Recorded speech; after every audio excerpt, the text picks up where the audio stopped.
Hey everyone, welcome to Fix Master. In today's video, I will show you how to recover deleted photos in iPhone. So let's get started. First things first, open Photos app in your iPhone. Then go to Recent Photos. And then delete one or how many as you want. To delete it, long press on the photo and it will show you some options. From the given options, select Delete and then click on Delete Photo. Now, the photo is removed from the Recents folder to Recently Deleted Photos. Recover your photo. Go back and swipe down to find Recently Deleted. Once you find it, click on it and you will find the photo you deleted.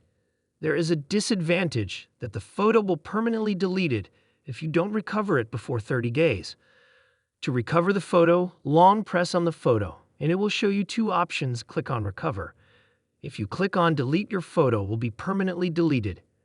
And that's how you recover deleted photos in iPhone. If you find this video helpful, don't forget to give it a thumbs up and subscribe to our channel for tech tutorials. Thanks for watching and we will see you in the next video.